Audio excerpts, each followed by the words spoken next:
Kemarin KPK setelah berkirim surat ke media untuk memberitakan bahwa Hasto sudah tersangka, setelah digoreng-goreng di media, setelah beritanya viral di mana-mana, baru setelah itu KPK melakukan konvers.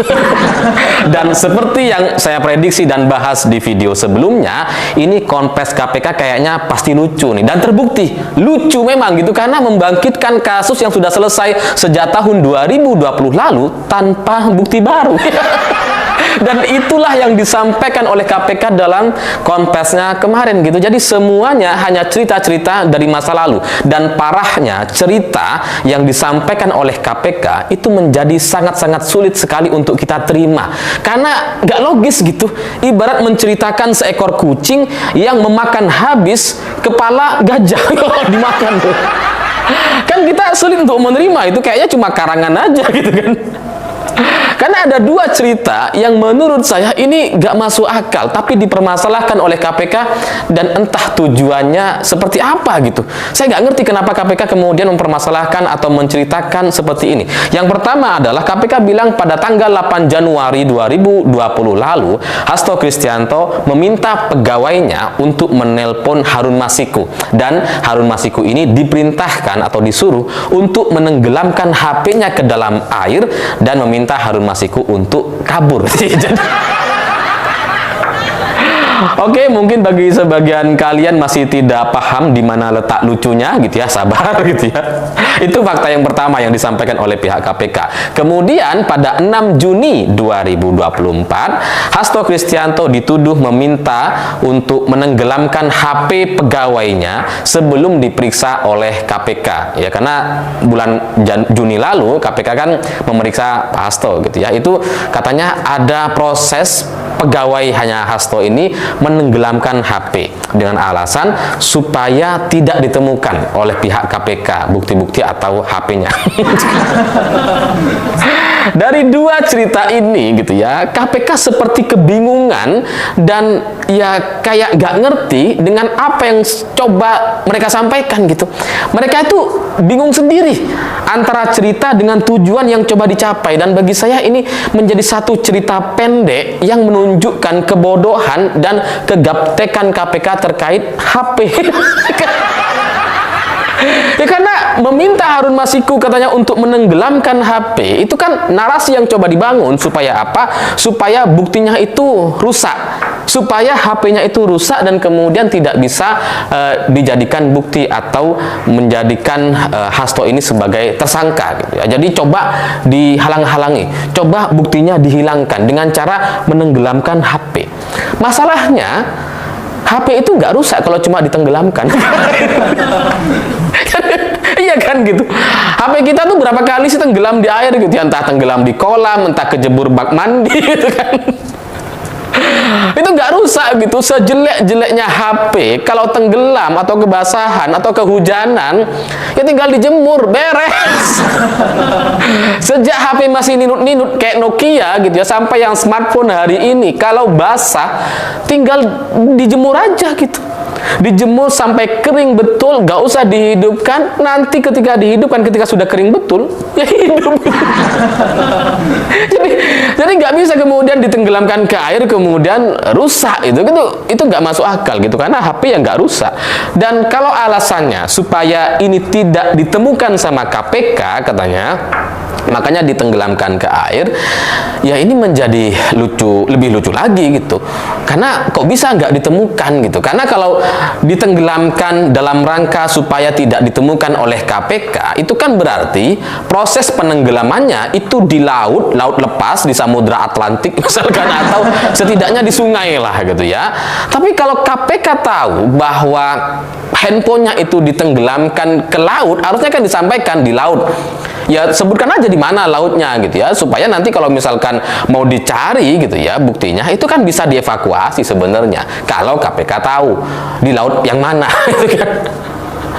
Kalau KPK tahu posisi, lokasi, atau proses penenggelaman alat bukti atau HP milik Pak Hasto atau Harun Masiku, mereka tahu tempatnya, ini pasti akan jadi satu drama politik yang sangat luar biasa. Basarnas bisa diturunkan untuk mengevakuasi HP gitu.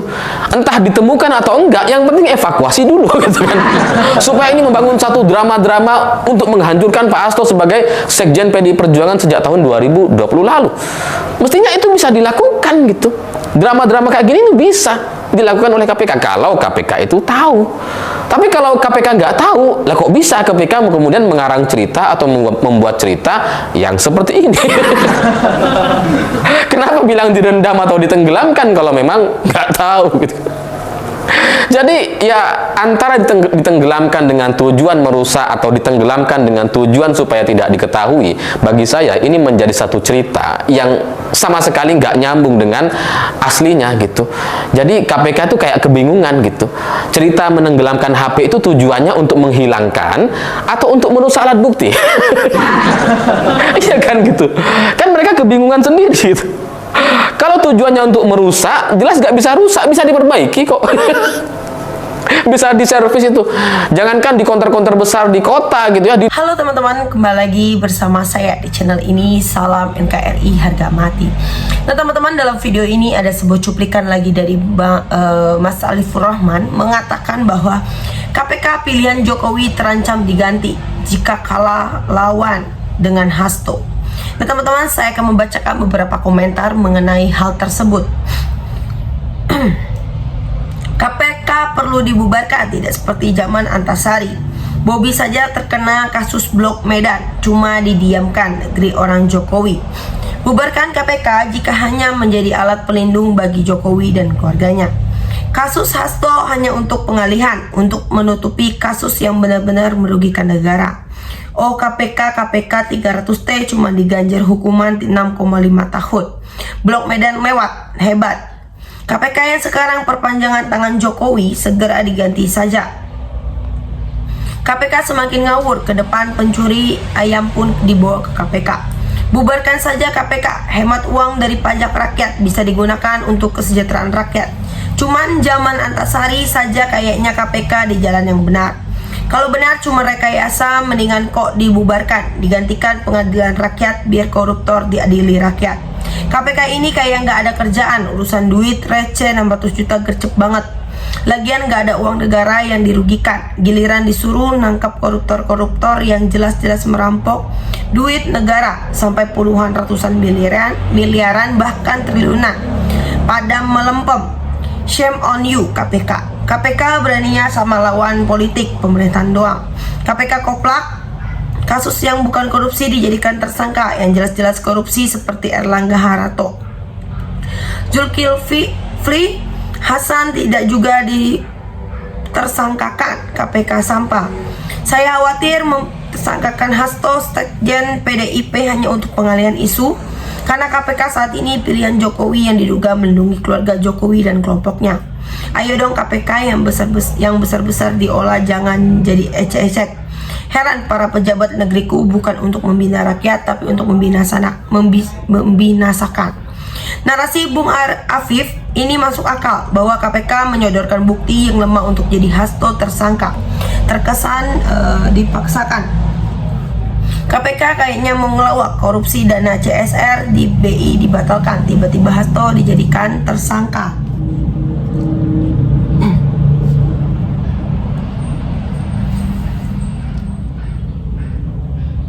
Jika benar ini terjadi, maka sebaiknya bubarkan saja KPK. Penanganan kasus berdasar pada orderan nafsu pribadi.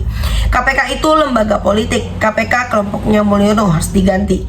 Drakor itu hanya satu tujuan, mengalih isu Fufu Fafa dan Judol, PIK 2 dan IKN Blok Medan. Sikap kritisnya yang bikin Hasto disukai masyarakat pendukung PDIP. Lawan-lawan politik Hasto harus mencari-cari kesalahan Hasto karena tak kuat menghadapi semburan-semburan dari Hasto. Buat para pengkhianat PDIP yang tak tahu diuntung dan muka tembok. Intinya, mantan dan penguasa sedang mencoba bermain-main dengan demokrasi tanpa berpikir betapa mahalnya ongkos kerusakan demokrasi yang mereka buat. Dalam 60 tahun saya melewati, baru kali ini melihat hukum segitu bobrok dan konyolnya seperti di Indonesia. Maju terus pantang mundur Pak Hasto dengan PDIP, Wiwi dan Wowo sesama hinanya. Tidak pantas, tidak mengalah dari mereka. Dasar begundal bangsa terus menyakiti rakyatnya. Mari kita tertawa untuk KPK supaya dapat kualifikasi lucu. Saatnya KPK diberi kesempatan untuk tampil di stand up komedi. Kebenaran akan mencari jalannya sendiri. Orang yang nggak salah dijadikan tersangka. Sebetulnya di mana letak kerugian negara ya? Coba KPK lebih fokus selesaikan masalah yang merugikan negara. Hukum di Indonesia makin lama makin memuakkan. Seandainya bisa melakukan pemberontakan seperti zaman-zaman kerja dulu. Penekanan hukum yang bobrok ya kayak gini, alasan KPK tidak masuk akal. Atau rasio, KPK mengada-ada, kelihatan KPK pesanan. KPK sekarang kelompoknya Mulyono, jadi tidak heran orang yang tidak bersalah main tangkap saja. Saya sama kasusnya Pak Tom Lembong, mereka tidak merugikan negara, kok dijadikan tersangka. Kita itu kurang mengerti hukum, tapi KPK itu lucu sesekali seperti Kirun dan Bagio. KPK lagi bikin lawakan, dipanggil, diperiksa, dilepaskan.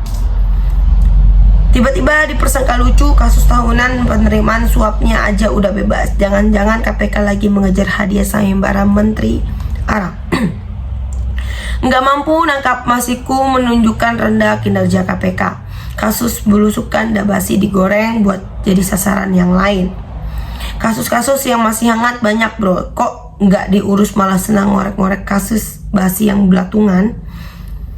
KPK sekarang bukan komisi pemberantasan korupsi, tapi sudah menjadi komisi peralatan kekuasaan. Makin lama hukum di negara ini makin menjadi hukum dagelan aja. Nah teman-teman, sahabat-sahabat dari Bongkar TV, silahkan berikan tanggapan teman-teman dalam kolom komentar ini, sehingga kita dapat bertukar pikiran antara satu dengan yang lain dalam kolom komentar ini. Terima kasih teman-teman, Bongkar TV melaporkan.